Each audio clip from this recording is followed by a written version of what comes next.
Hello，大家好，欢迎收看本期闲暇之语，我是阿杜。本周是 R10第3代补充盒发售的日子，距离上一次强化也过去了不少的时间。这一次亲签的部分价格非常的漂亮，让人也很想去开几盒来试试看有没有机会中亲签。而这一次呢，我们要来跟大家分享的是 R10 8层门的牌组构成。那么在影片开始之前，也请大家如果觉得我们的节目还不错的话，请不要吝啬你的手指点下订阅，也可以到 FB 的粉丝页来知道我们的最新消息。那么事不宜迟，就开始我们本期的节目吧。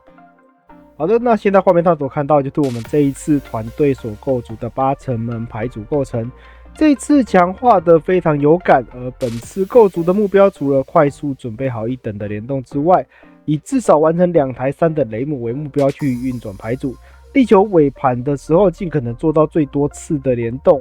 部分前一弹的补充盒卡片我们就会简单的带过。如果有任何的错误或是看法，也欢迎在下方的留言一起交流，我们也都会虚心接受指教的。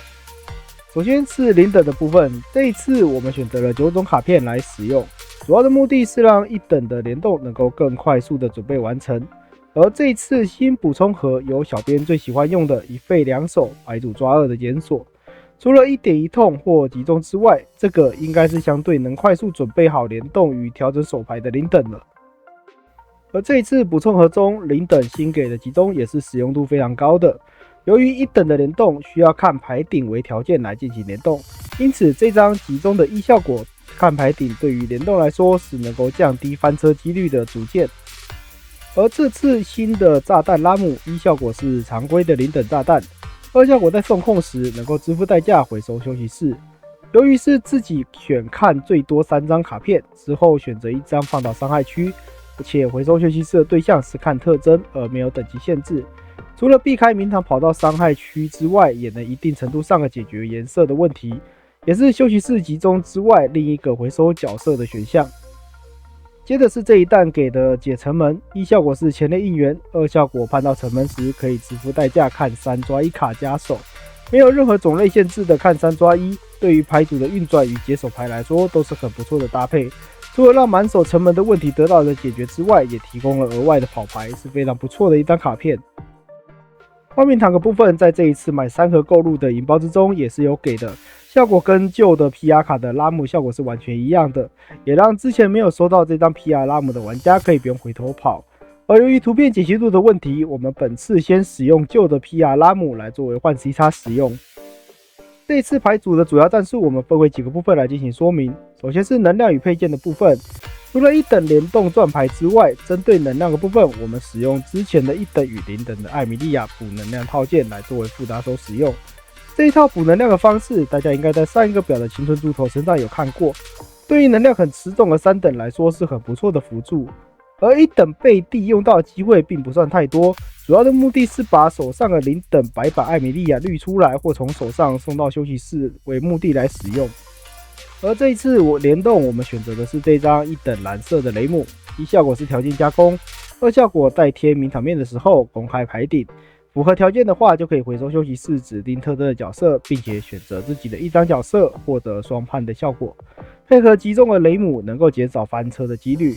双判搭配解城门也能把能量里的城门给挖出来，整体运转上跑牌速度不算慢，且回收手牌的效益也很不错。如果没有联动回收，就可以直接回收休息室1等的艾米莉亚来补能量，不论选择哪一种都能让牌组继续顺畅的运转下去。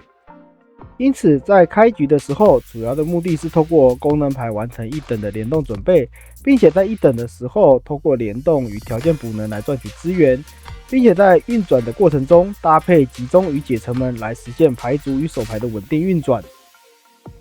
展开的情形就如同画面上所呈现的，前台1等联动来赚手牌，或者是拍1等的副打手来赚取能量。后列常驻情形为解城门与看牌顶的集中雷姆来作为选择配置在后列。进入2等之后，主要还是维持1等的联动运转。而针对部分拳头很大的大活跃配司徒刀的战术的部分，我们放了旧弹补充盒里面的鬼形象雷姆来作为拆台的选择。本身也能换成另外1张3等给指定抗性的雷姆，不过在这边需特别说明，由于这一次新的3等能量消耗也很严重，因此非必要的情况下，这张雷姆大多在场面很麻烦的时候才会拍上场使用。抗性雷姆的部分则偏向3等资源有多的时候再选择派出上场，而除此之外，我们还有配烧一刀与早杀刀来作为辅助。而烧一刀的部分是我们觉得如果在3等手牌凑不出来3台的代价的时候，造成对手不死的情况发生，就能够作为回杀的一个手段来使用。接着3等的部分，我们选择了4种卡片使用。首先来看到是这张旧弹补充盒里面的雷姆，它本身可以给指定名称的角色攻击力与指定抗性。2效果手拍或是因为2等雷姆的效果上场的话，就可以抽2丢2，然后盲填1。3效果是联动效果，回合结束时可以支付代价来回血。而由于我们本次并没有放这张的名场面，因此这个3效果并不在本次牌组运转的战术之中。接着看到是旧弹的找出回血雷姆，2名场以下找出，击倒对手时可以填指示物，指示物越多，攻击力就会越高。接着是这一弹新补充盒的新3等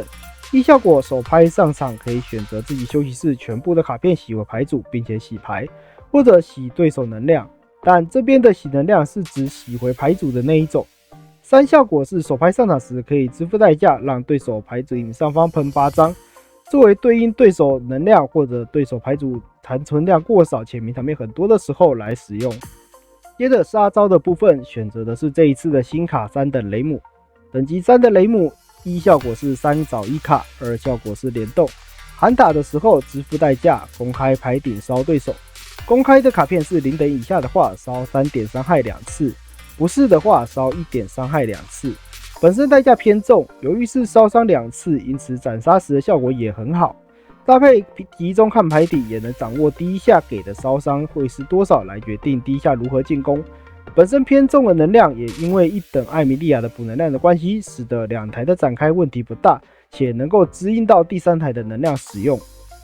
而除了本次我们分享的牌组之外 ，R10 的卡池也是很大的。新旧弹有很多很不错的配件可以选择，包含了旧弹0等取消技能的拉姆，或者找出的帕克，以及这一弹条件补能的拉姆都是可以选配的，也让我们在构筑牌组的过程中觉得有很多好用的东西，但也位置不够塞的情况。